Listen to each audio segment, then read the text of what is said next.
companheiros de jornada espírita, nossas mais fraternas saudações. Que o Cristo acolha os nossos corações e que, em comunhão com o Evangelho, possamos nos instruirmos como espíritas e nos amarmos como irmãos. Eu sou o Roselito e este é mais um projeto da União Cristã Espírita Amor e Verdade. E aqui estamos em mais um pequeno encontro semanal sobre o livro Os Domínios da Mediunidade, de autoria do espírito André Luiz, psicografado por Francisco Cândido Xavier. Nós estamos utilizando a 36ª edição, publicada no ano de 2015, editado pela Federação Espírita Brasileira. Nosso objetivo é compreender a análise do ponto de vista espiritual sobre os diversos aspectos da mediunidade com Cristo. Este é o encontro de número 22, em que prosseguiremos no estudo do capítulo 6º, que se intitula Psicofonia Consciente, e que vai da página 51 a 58. E para fins didáticos, nós dividimos esse capítulo em 3 partes, e hoje nós veremos a segunda parte, a atuação do médium na psicofonia consciente. Então, confiantes no Cristo, vamos à análise deste encontro.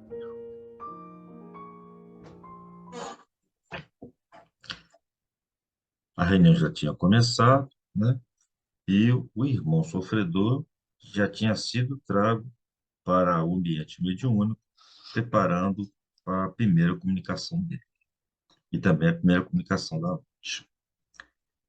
Neste ínterim, os condutores, obedecendo às determinações de Clementino, Clementino é o dirigente espiritual daquele trabalho, daquela reunião. Obedecendo às determinações de Clementino, localizaram o sofredor ao lado de Dona Eugênia. Dona Eugênia é a nossa médium psicofônica. Então está lá a médium, né, encarnada, concentrada, preparada para o trabalho, e ao lado dela, então, foi colocado o nosso irmão que vai receber ajuda, o irmão que vai dar a comunicação. O mentor da casa, no caso Clementino, o mentor da casa aproximou-se dela e aplicou-lhe forças magnéticas sobre o córtex cerebral, depois de arrojar vários feixes de raios luminosos sobre extensa região da glote. Em outras palavras, o nosso mentor espiritual aplicou um passe espiritual sobre a médium, né? Preparando principalmente a parte da fala, que era o que mais interessava naquele momento. Notamos que Eugênia é alma, o espírito da médium, afastou-se do corpo, mantendo-se junto dele à distância de alguns centímetros, enquanto que, amparado pelos amigos que o assistiam, o visitante, no caso o espírito sofredor, que é da comunicação, sentava-se rente, inclinando-se sobre o equipamento mediúnico ao qual se justapunha, à maneira de alguém a debruçar-se numa janela.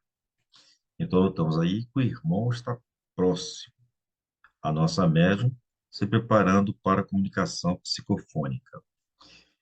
Esse termo psicofonia, ou a mediunidade médios falantes, ele é muito mais justo do que o termo incorporação. Porque o termo incorporação dá uma ideia de que o espírito toma conta do corpo do médium, como se ele se apossasse do corpo do médium. Na verdade, não é assim, né?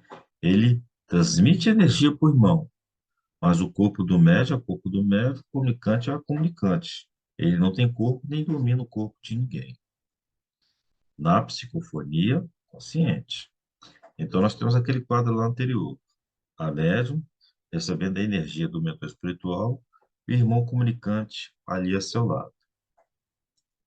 Então, ele fala aqui que Depois de receber esse passe espiritual, a alma da médium, a médium estando encarnada, a alma se afasta do corpo, né? Fica ali ao lado, né? Ao lado do corpo. Não é que ela esteja desencarnada, mas como se estivesse concentrada, né? Concentrada, e aí o espírito dela está ali ao lado. Não está dominando, não está consciente do corpo, como se estivesse acordado, completamente acordado.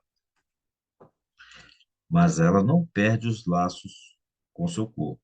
Seus laços fluídicos estão ali, sendo mantidos, né? Então, ela está ao redor do corpo, está ao lado do corpo ali, mas está controlando o corpo. Ela não está desencarnada. Ante o quadro, recordei as operações do mundo vegetal, em que uma planta se desenvolve à custa de outra, e compreendi que aquela associação poderia ser comparada a sutil processo de enxertia neuropsíquica. Vamos tentar entender isso melhor. Nós temos uma planta, que é a que nós chamamos de número um, e temos uma outra planta chamada de número 2. O que seria a enxertia? É você pegar um pedaço, né, uma parte de uma planta, né, fazer junção com a outra. E assim, ambas continuam vivendo em simbiose. Então, você tira ali um pedaço, uma parte da planta 2, junta, anexa, enxerta na planta um, e aí nós vamos ter na figura 3, né, duas plantas. Embora estejam vivendo harmonicamente, estejam trocando energias, embora estejam se conectando, a planta um continua sendo planta um, a planta 2 continuará sendo planta 2, mesmo vivendo em enxertia, mesmo vivendo em simbiose com a planta número um. É o que ocorre, esse exemplo aí trazendo para a mediunidade, é o que ocorre com o médico, né? Você vai ter ali o médico e há aquela troca de energia, de pensamentos. Embora o médico não perca o controle do seu corpo, né? Há então essa troca de energia do irmão em socorro, do irmão que está sendo ajudado, com o corpo da médium. Então, é como se fosse uma enxertia. A médium não perde o contato com o seu corpo, ela continua entrelaçada com ele, mas o irmão faz aquela conexão, aquela transmissão de energia para o corpo da médium. Suspiros de alívio desprenderam-se do tórax mediúnico, que por instantes se mostrara algo agitado. Assim que recebeu aquela energia diferente, é como se fosse uma troca de sintonia, né? Então deu aquele frêmito, mas logo ela conseguiu, através do passo, se recuperar. Observei que leves fios brilhantes ligavam o fronte de Eugênia, desligada do veículo físico, ao cérebro da entidade comunicante. Então, está lá o irmão, em conexão com o corpo da médium, o médium conectado com ele, e ela também se projeta sobre o, a mente do irmão que está sendo ajudado. Então, ela faz essa conexão, né, do cérebro dela com o cérebro do irmão. Esse detalhe, principalmente esse detalhe, nos leva à classificação, à categorização da mediunidade consciente, da psicofonia consciente.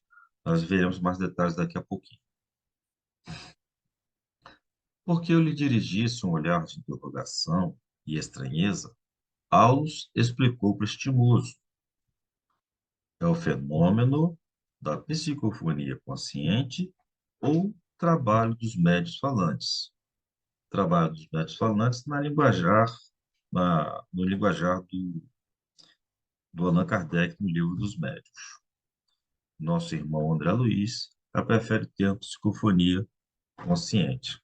Psicofonia é falar consciente, porque o espírito tem o controle do seu total da sua comunicação. Nós, nos ensinamentos de Kardec e no reforço dado irmão André Luiz, nós temos mediunidade consciente, nós temos mediunidade semiconsciente e vamos ter também a mediunidade inconsciente. Nesse estudo, nós estamos falando da mediunidade consciente. Então, eu vou tentar mostrar a vocês aqui a diferença básica entre os três: mediunidade consciente, mediunidade semiconsciente e a mediunidade inconsciente. Então, nós temos aqui o médium, a alma do médium ao lado do seu corpo, né? E o comunicante ali pronto para fazer a conexão, pronto para fazer sua manifestação, para a transmissão de sua comunicação. Numa mediunidade inconsciente, o que que ocorre, né? O irmão faz essa conexão, o comunicante, o irmão sofredor, faz essa conexão com o médium, né? Ou a aproximação, nos termos de Edgar Morin, e aí ele formula a sua ideia daquilo que ele vai passar para o médium e domina diretamente os órgãos da fala do médium. É como se o comunicante, né, controlasse diretamente os aparelhos fônicos do médium e a comunicação se dá direta.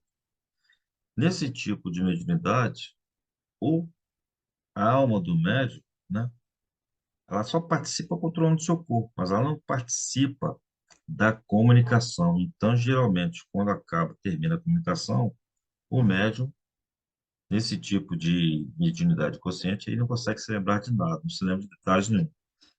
Para o próprio médium, como se estivesse dormindo, né? Ele sabe que houve comunicação, mas o que se deu na comunicação, quanto tempo foi, o que se passou, o que foi transmitido, quais as sensações do comunicante, ele não sabe informar. O alma do médium, o médium não vai saber informar. Por isso que é a mediunidade consciente. Isso ocorre porque a comunicação se dá direta do espírito sofredor, do espírito comunicante, para o médium, fisicamente falando.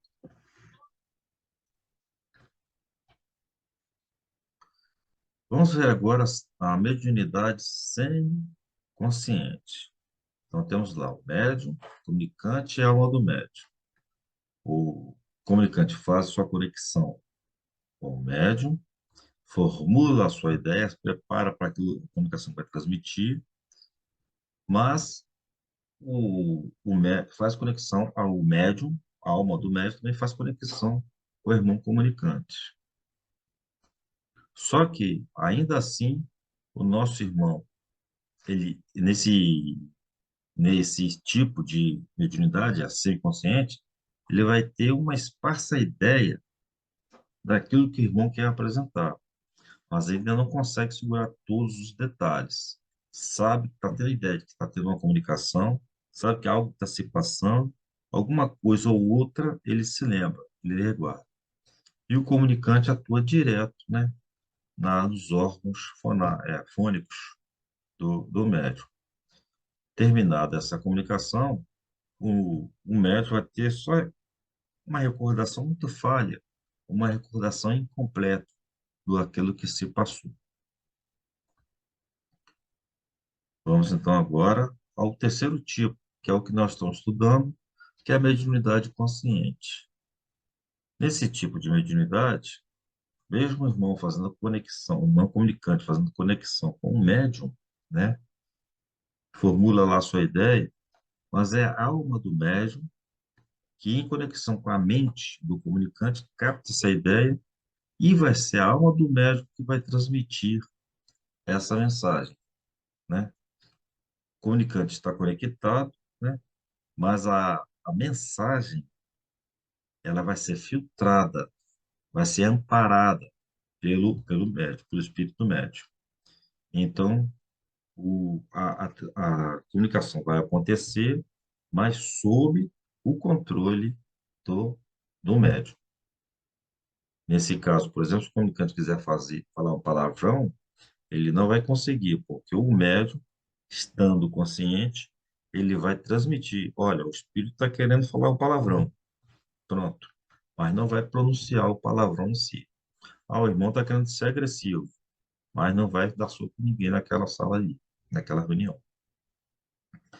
Então, o médium, ele tem total controle da direção da comunicação que está sendo dada na psicofonia consciente.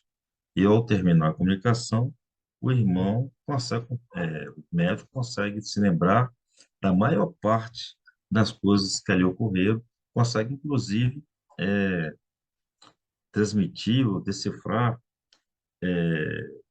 desvendar e esmiuçar a situação em que o irmão comunicante se encontrava, que tipo de sofrimento, que dores que ele trazia consigo.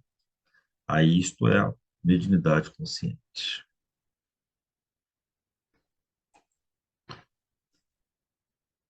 Então nós vemos que a mensagem que quer ser dada pelo irmão, na verdade, ela vai ser proferida pelo próprio médium, que poderá ou repeti-la, poderá falar na terceira pessoa, mas é ele que estará controlando essa comunicação.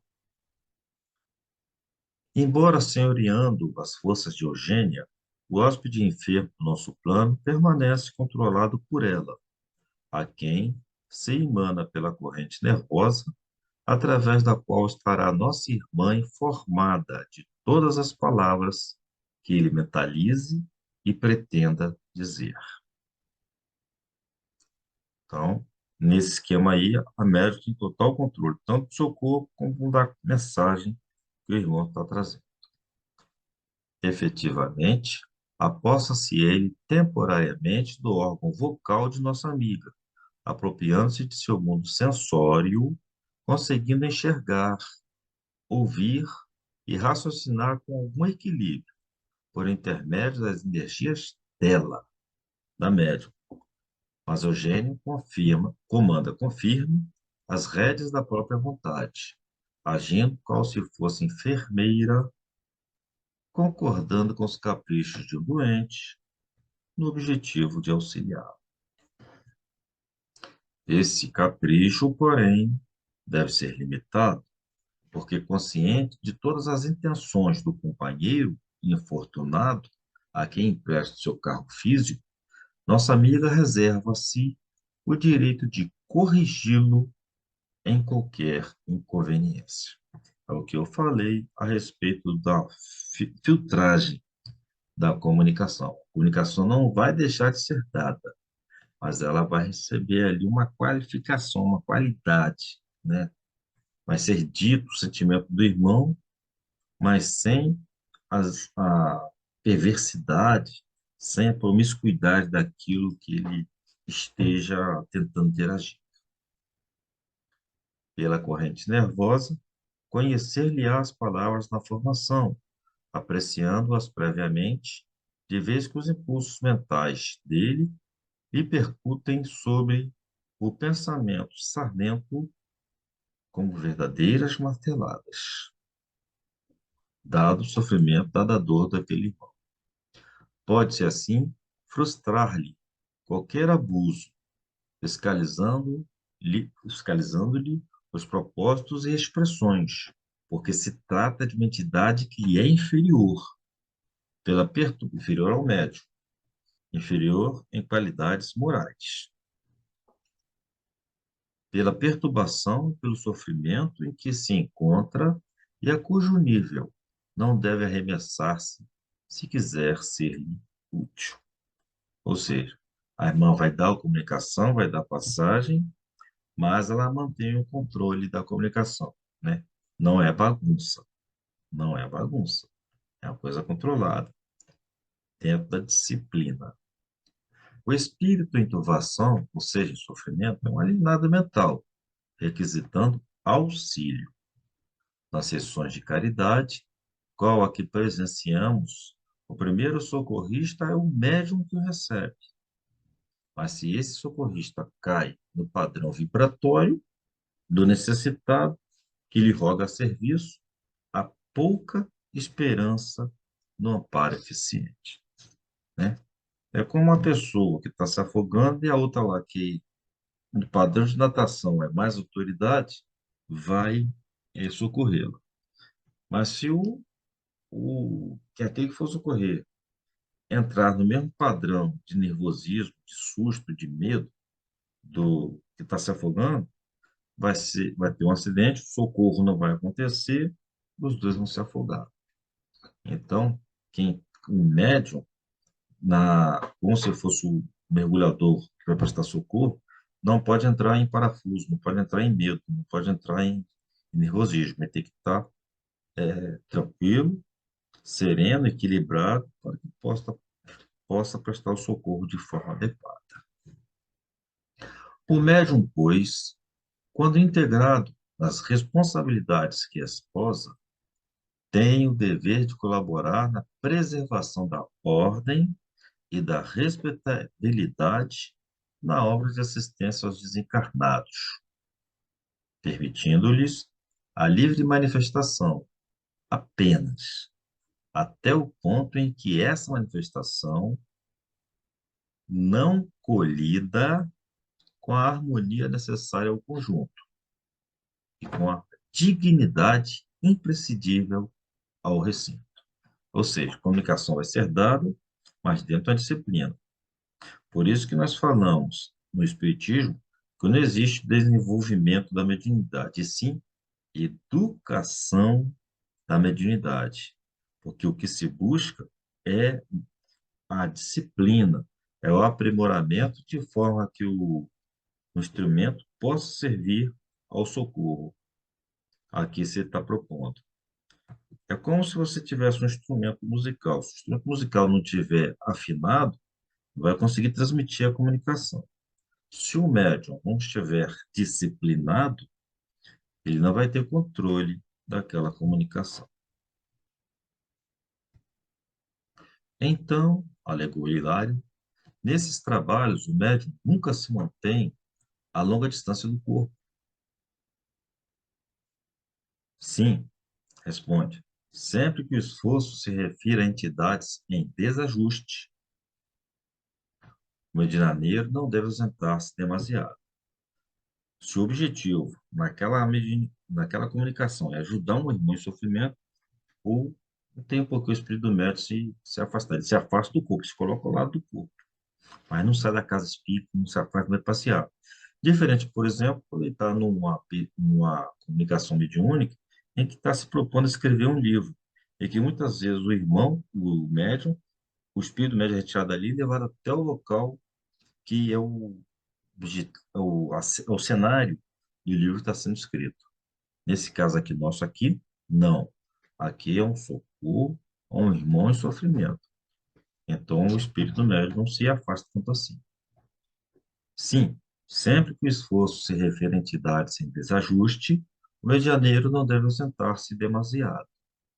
Com um demente em casa, o afastamento é perigoso, mas se nosso lar, ou seja, nosso corpo, está custodiado por amigos cônscios de si, podemos excursionar até muito longe, porquanto o nosso domicílio demorar-se-á guardado com segurança. No concurso aos irmãos desequilibrados, a nossa presença é imperativo dos mais lógicos. Daí a importância do estudo, da disciplina, para buscar essa psicofonia, essa mediunidade consciente.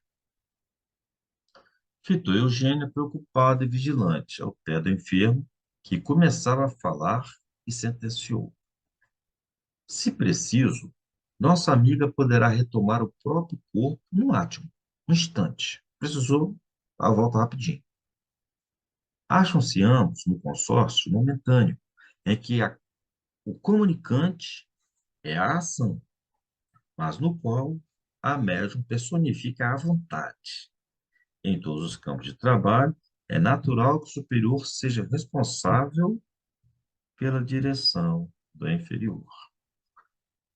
Se a médium tem autoridade moral naquele instante maior, ela que vai dirigir a sua mediunidade, ela que vai dirigir aquela comunicação. Não é censurar a comunicação do irmão, mas é filtrá-la, né? É não deixar que o desajuste seja repercutido de forma negativa dentro da reunião. Então é isso. Chegamos ao final desse nosso encontro. Se vocês gostaram, divulguem, compartilhem, enviem críticas, sugestões e nos ajude a aprimorar esse estudo.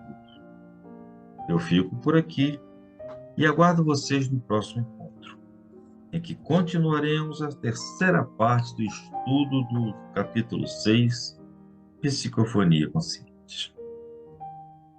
Fiquem todos com Deus e não se esqueçam, em todos os campos de trabalho é natural que o superior seja responsável pela direção do inferior. E Cristo nos abençoe.